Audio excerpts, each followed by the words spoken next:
nos informations en détail. Le président Fattah al-Sisi a reçu un appel téléphonique du Premier ministre éthiopien Abiy Ahmed. Le Premier ministre a également exprimé ses remerciements et sa gratitude au chef de l'État pour le féliciter d'avoir remporté le prix Nobel pour la paix. Pour sa part, le président al-Sisi a réitéré ses félicitations pour ce prix. Au cours de cet appel téléphonique, les deux interlocuteurs se sont mis d'accord pour renforcer les relations bilatérales dans plusieurs domaines.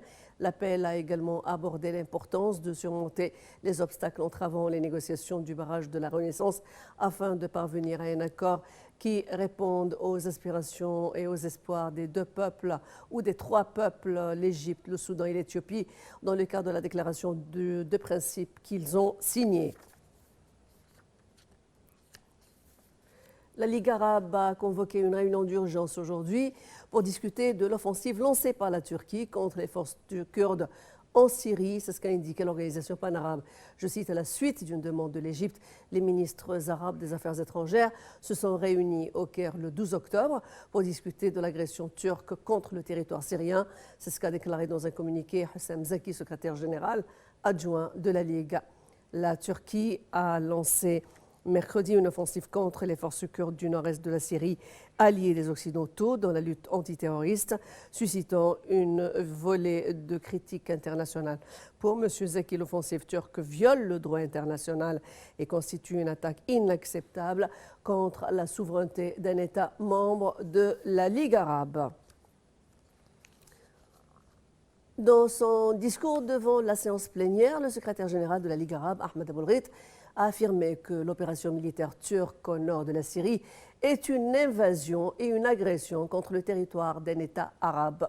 Aboulghit a souligné que la Ligue arabe condamne cette invasion, quels que soient ses prétextes, et la considère comme inacceptable et hors du droit international. Aboulghit a affirmé que la Syrie est un État arabe et sa sécurité est une sécurité arabe et son assaut ou l'assaut contre elle constitue une menace pour la sécurité nationale arabe collective. Par ailleurs, les ministres arabes des Affaires étrangères ont tenu une réunion consultative à huis clos du siège du secrétariat général de la Ligue arabe au Caire avant le lancement des travaux de la réunion d'urgence de la Ligue arabe au niveau ministériel pour examiner l'agression turque sur les territoires syriens. Le ministre des Affaires étrangères, Sameh Shoukry, a tenu une réunion consultative avec ses homologues de Bahreïn, d'Arabie Saoudite, des Émirats arabes unis et de Jordanie avant la réunion d'urgence de la Ligue arabe.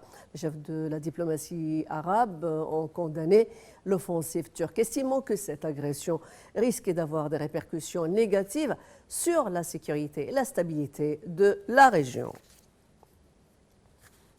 Dans le cadre de la coopération et la consultation continue entre l'Égypte et la Jordanie avant la réunion d'urgence de la Ligue arabe ayant eu lieu aujourd'hui pour discuter de l'offensive lancée par la Turquie contre les forces kurdes en Syrie, et le ministre des Affaires étrangères, Sameh Shoukry, s'est entretenu avec son homologue jordanien, Ayman al-Safadi, au palais de Tahrir.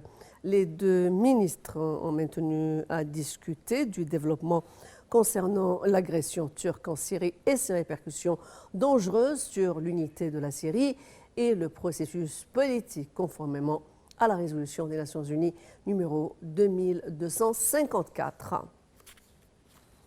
Et avant la tenue de la réunion ministérielle d'urgence de la Ligue arabe, le chef de la diplomatie égyptienne, Sameh Shoukry, a également reçu une délégation du Conseil démocratique syrien pour l'examen du développement de la situation en Syrie. Au cours de l'entretien, M. Shoukry a affirmé l'intérêt particulier qu'attache la République arabe d'Égypte à préserver la souveraineté et l'intégrité territoriale de la Syrie et de son peuple. La Turquie a nié aujourd'hui avoir tiré sur des positions américaines dans le nord de la Syrie, après que le Pentagone eut affirmé que ses militaires ou ses éléments s'étaient retrouvés sous le feu de l'artillerie turque.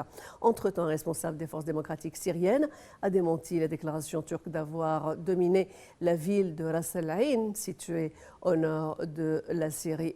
Les forces démocratiques syriennes, le FDS, ont annoncé avoir tenté de freiner l'avancée des troupes turques dans le nord-est de la Syrie depuis le début de l'assaut. 74 combattants kurdes ont été tués selon un dernier bilan de l'OSDH et 200 000 personnes ont été déplacées après le bombardement meurtrier turc meurtrier contre les villes frontalières de Tal Abyad et de Ras El Ain.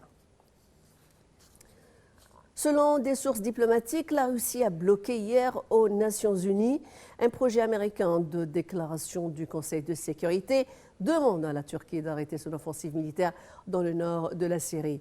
Le texte final soumis à une adoption demandait à la Turquie d'arrêter son opération militaire et de faire plein usage des canaux diplomatiques pour résoudre ses préoccupations de sécurité.